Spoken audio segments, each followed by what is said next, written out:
Ungkap sejarah Syekh Datuk Kahfi, Guru Ibu Sunan Gunung Jati, Nyi Mas Rara Santang. Penulis, Rahman Prayitno Sodikin. Editor, Ayy Abdullah. Syekh Datuk Kahfi dikenal dengan Syekh Nurjati, merupakan guru dari Nyi Mas Rara Santang, ibu dari Sunan Gunung Jati.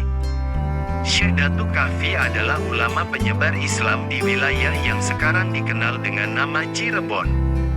Syekh Datuk Kahfi juga merupakan leluhur dari cikal bakal para pembesar di Kerajaan Sumedang. Syekh Datuk Kahfi pertama kali menyebarkan ajaran Islam di daerah Amparan Jati.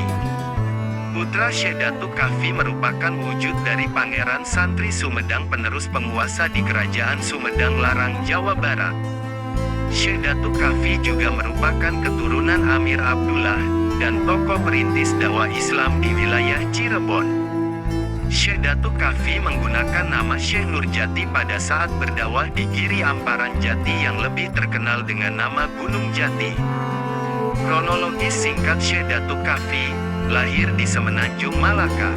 Setelah berusia dewasa, Syekh Datuk Kahfi muda pergi ke Mekah untuk menuntut ilmu dan berhaji.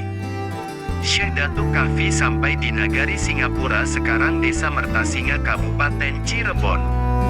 Cerita tentang Syekh Datuk Kahfi banyak dijumpai dalam naskah-naskah tradisi Cirebon, yang merupakan bukti sekunder. Naskah-naskah tersebut berbentuk prosa, diantaranya Carita Purwaka Caruban Nagari, Babat Tanah Sunda, dan Sejarah Cirebon.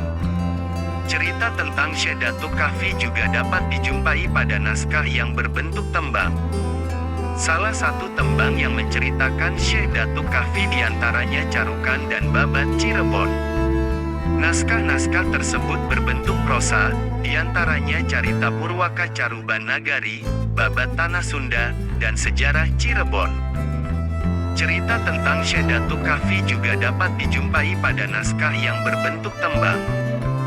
Salah satu tembang yang menceritakan Syekh Datuk Kahfi diantaranya Carukan dan Babat Cirebon.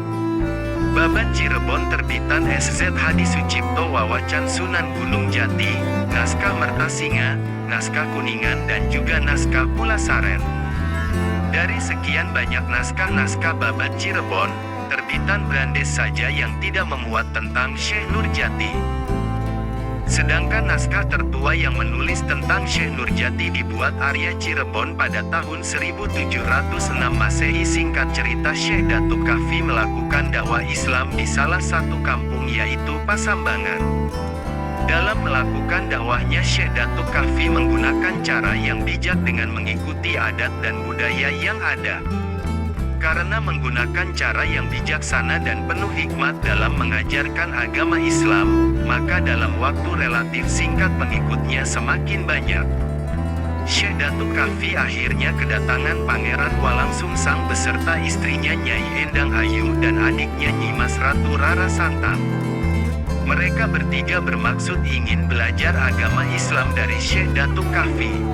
Datangnya Pangeran Walangsungsang dan Nyi Mas Rara Santang merupakan perintah mendiang Nyi Mas Subang Larang. Nyi Mas Subang Larang memerintahkan putra-putrinya untuk belajar agama pada Syekh Datuk Kahfi semasa hidupnya.